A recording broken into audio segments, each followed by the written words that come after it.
Hello दोस्तों, स्वागत है आपका हमारे YouTube चैनल पे जिसका नाम है थिएटर एक्सप्लेनर।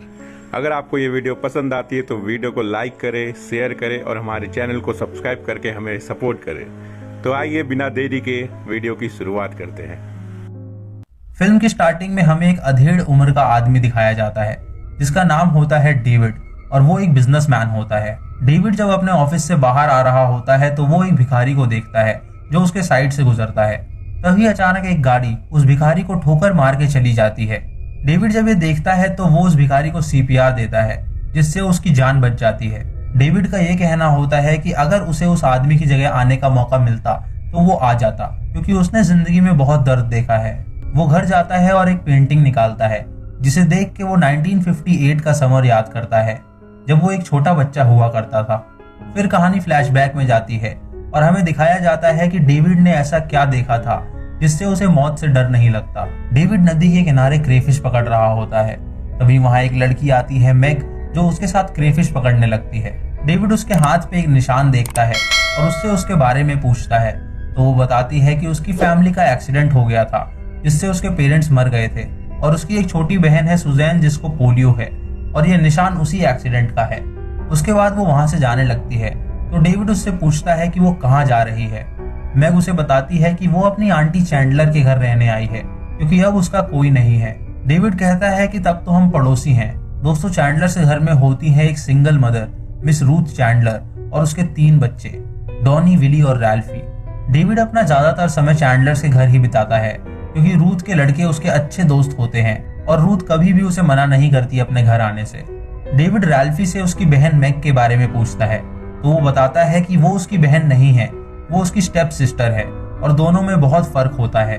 वो उसे ये भी बताता है कि उसकी माँ कहती है कि अच्छा हुआ ये दोनों लड़कियां उसके घर आईं। उसके बाद ये दोनों पड़ोस के कुछ दोस्तों के साथ गेम खेलने जाते हैं जहाँ ये एक लड़की को ब्लाइंड फोल्ड करते हैं और उसे एक एप्पल से इन्हें मार के ढूंढना होता है। वो लड़की ये गेम हार जाती है तो लड़के उससे वल्गर सवाल पूछते हैं सजा के तौर पे। रात को डेविड मैग से मिलता है और वो दोनों झूला झूलने जाते हैं जहाँ मैग डेविड को बताती है कि रूथ कई बार उस पर गुस्सा करती है और उससे अच्छे से बर्ताव नहीं करती। अगले दिन डेविड रूथ के घर जाता है जहाँ वो लड़कों को बता रही होती है कि जब वो उनके उम्र की थी तो वो कार्निवल में होचिकू डांस देखने जाया करती थी जहाँ लड़कियां अपनी स्कर्ट उठा के नाचा करती थी। दोस्तों, रूथ ने अपने बेटों को पूरी आजादी दे रखी थी, जैसे गंदी बातें करना, बियर पीना एक्सेट्रा। वो लड़कों को फेयर में ले जाती है और मैग को घर का ख्याल रखने के लिए कहती है। रात को सभी लड़के अपने कैंप में होते हैं और वो लड़कियों के बारे में बात कर रहे होते हैं। वो सब प्लान करते हैं चुपके से मैग को देखने के लिए, लेकिन डेविड इसके खिलाफ होता है। वो पेड़ पे चढ़ के मैग को कपड़े बदलते हुए देखते हैं, लेकिन तभी मैग लाइट बंद कर देती है और वो कुछ नहीं देख पाते। अगले दिन रूथ अपने बेटों और डेविड को पेड़ पे लगे सिल्क वर्म को हटाना सिखाती है। वो उसे जला देती है और मैग को ये करने के लिए कहती है, लेकिन मैग ये करने से इनकार कर देती है। ये सुन के रूथ उसे डांटती है और उसकी बहन के साथ कपड़े धोने के लिए कहती है। उसके बाद डेविड एक रेस्टोरेंट जाता है बर्गर खाने के लिए, तो मैग भी वहां आ जाती है और उसे उसके लिए एक बर्गर खरीदने को कहती है और उसे बताती है कि 2 दिन से उसने खाना नहीं खाया है क्योंकि रूथ उसे खाने नहीं देती और उसका मानना है कि वो मोटी हो रही है। वो उसे ये भी बताती है कि वो पहले पेंटिंग किया करती थी लेकिन अब वो पेंटिंग नहीं कर पा रही है, सिर्फ रूथ की वजह से। डेविड उसे उसके लिए एक पेंटिंग बनाने को कहता है और वो दोनों एक दूसरे का हाथ पकड़ते हैं। अगले दिन डेविड देखता है कि रूथ सुजैन से कपड़े उतरवा रही है। सुजैन के हाथों से जब एक कपड़ा गिर जाता है तो रूथ उसे डांटती है और गाली देती है। रूथ का लड़कियों के प्रति ये बर्ताव देख के डेविड हैरान हो जाता है। कुछ देर बाद मैग डेविड के घर आती है और उसे अपनी बनाई हुई पेंटिंग दिखाती है जो उसने उसके लिए बनाई होती है। डेविड की माँ उसे अंदर आने के लिए कहती है लेकिन वो इनकार कर देती है और वहां से चली जाती है। रात को डेविड वो पेंटिंग लेके रूथ के पास जाता है और उसे बताता है कि ये पेंटिंग मैग ने उसके लिए बनाई है। मैग ने उस पेंटिंग में नदी किनारे बैठा एक लड़का बनाया होता है जिसे देख के रूथ समझ जाती है कि ये पेंटिंग उसके लिए नहीं है बल्कि डेविड के लिए है। वो पेंटिंग देख के वो मैग को डांटती है और उससे पूछती है कि उसने और क्या दिया है डेविड को। वो कहती है कि आजकल की लड़कियां बहुत बिगड़ गई हैं जो लड़कों को कुछ भी दे सकती हैं। वो मैग के पास जाके उसे एक वेश्या बुलाती है और उसे गंदी बातें कहने लगती है। वो कहती है कि जो कोई भी लड़की वेश्या है उसे सजा मिलनी चाहिए। रात को डेविड अपने घर से देखता है कि रूथ मैग और सुजैन पे चिल्ला रही है और उन्हें गाली दे रही है। अगले दिन डेविड जब रूथ के घर जाता है तो वो देखता है कि वो तीनों भाई मैग को गुदगुदी कर रहे हैं। तभी रैल्फी उसकी छाती छू देता है तो मैग उसे थप्पड़ मार के वहां से चली जाती है। तभी रूथ वहां आती है और सुजैन को बाहर निकालती है जो क्लोजेट में छुपी होती है। वो उससे पूछती है कि जब उसकी बहन ने रैल्फी को थप्पड़ मारा तो उसने उसे रोकने की कोशिश क्यों नहीं की। सुजैन कहती है कि रैल्फी की गलती थी।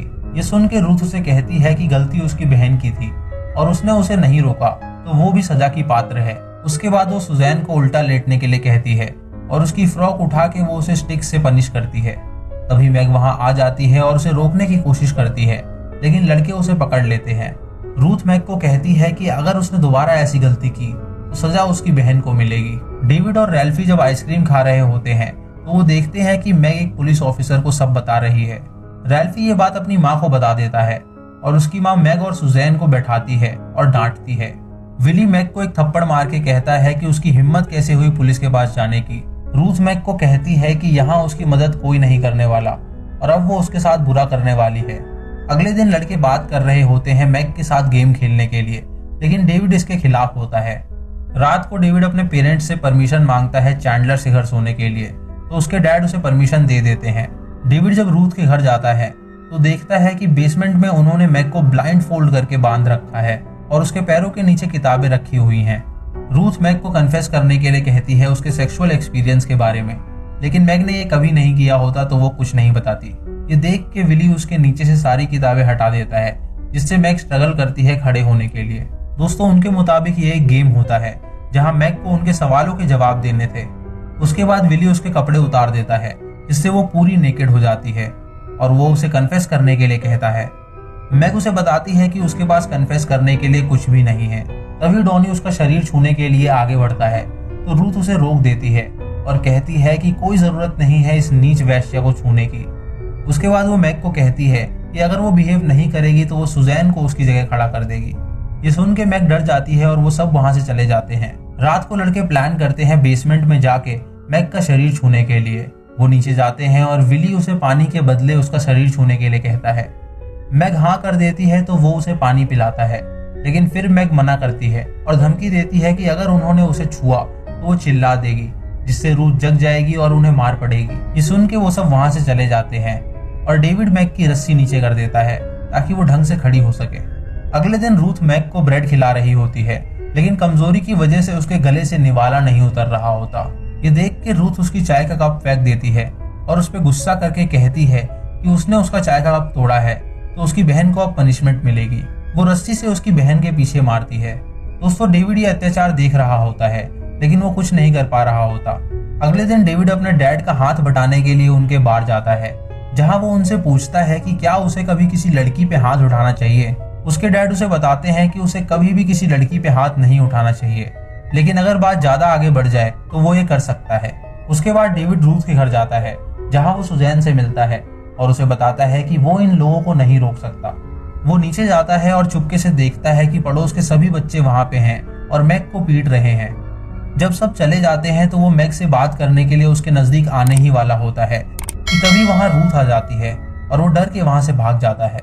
रात को डेविड अपनी माँ के पास जाता है उन्हें इस बारे में बताने के लिए, लेकिन उसकी माँ गहरी नींद में होती है तो डेविड वहां से चला जाता है। अगले दिन डेविड फिर रूथ के घर जाता है, जहां विली मैग को एक पिन से चोट पहुंचा रहा होता है और रूथ अपनी सिगरेट से मैग के शरीर को जला रही होती है। तभी उनके घर की डोरबेल बजती है तो रूथ अपने लड़कों को भेजती है आंसर करने के लिए। डेविड रूथ से कहता है कि उसे बच्चों को नहीं भेजना चाहिए था ये देखने के लिए कि गेट पे कौन है। अगर वहां पुलिस हुई तो वो क्या जवाब देंगे। ये सुन के रूथ ऊपर जाने के लिए तैयार हो जाती है और वो उसे कहती है कि अगर उन दोनों की आवाज ऊपर तक आई तो वो उन दोनों को मार डालेगी। ये कह के वो ऊपर चली जाती है और देखती है कि सच में उनके दरवाजे पे पुलिस वाला खड़ा है। वो पुलिस वाला अंदर आता है और छानबीन करता है और मैग और सुजैन के बारे में पूछता है। रूथ उसे बताती है कि वो दोनों शॉपिंग करने गई हैं और ये सुन के वो वहां से चला जाता है, लेकिन वो उसके घर पे नजर रख रहा होता है। इधर डेविड मैग को बताता है कि आज रात वो पीछे का दरवाजा खुला छोड़ देगा, जिससे वो वहां से भाग सके और पुलिस के पास जाके सब बता सके। तभी विली वहां आ जाता है और डेविड से पूछता है कि उसे कैसे पता चला कि गेट पे पुलिस वाला है, तो वो कहता है कि उसने बस गैस किया था। डेविड अपने घर से एक चाकू लाता है और चुपके से बेसमेंट में जाके मैग को दे देता है और उसे रात को भागने के लिए कहता है। वो उसे कुछ पैसे भी देता है तो मैग उसे कहती है कि वो उस पैसों को किसी बड़े से पत्थर के नीचे रख दे ताकि वो उसे वहां से भागते समय ले सके। और डेविड यही करता है। अगले दिन डेविड उसी पत्थर के पास जाता है और पैसे उसी के नीचे पड़ा हुआ देखता है, जिसे देख के वो समझ जाता है कि मैग अभी भी नहीं भाग पाई है। वो रूथ के घर जाता है और पड़ोस के बाकी बच्चे भी वहां होते हैं और रूथ अपने बेटे विली से मैग का रेप करवा रही होती है। रूथ सबको बताती है कि कल रात मैग ने भागने की कोशिश की, इसीलिए उसे सजा मिल रही है और किसी ने पीछे का दरवाजा खुला छोड़ रखा था, यानी कोई और भी इसके साथ मिला हुआ है। उसके बाद वो डेविड को मैग का रेप करने के लिए कहती है, तो डेविड ये करने से मना कर देता है और कहता है कि वो गलत कर रही है। वो डेविड को कहती है कि एक बच्चा उसे सही और गलत के बारे में नहीं सिखा सकता। उसके बाद वो एक पिन को गर्म करके मैग के पेट पे ये लिखती है और कहती है कि वो एक वेश्या है।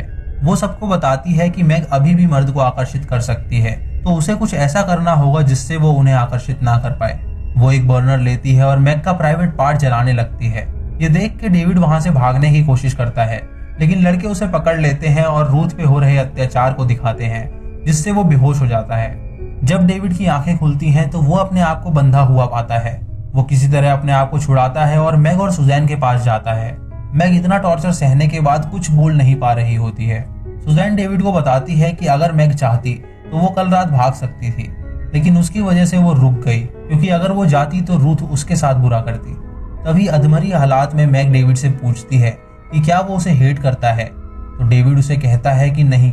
डेविड को ये देख के बहुत गुस्सा आता है, तो वो उनके साथ वहां से भागने का प्लान करता है। वो बेसमेंट में पड़ी रुई को जला देता है, जिससे धुआं हो जाता है। ये देख के रूथ नीचे आती है, तो डेविड सुजैन की स्टिक से उसके सर पे वार करके उसे मार गिराता है। तभी वहां विली आ जाता है और डेविड पे हमला कर देता है।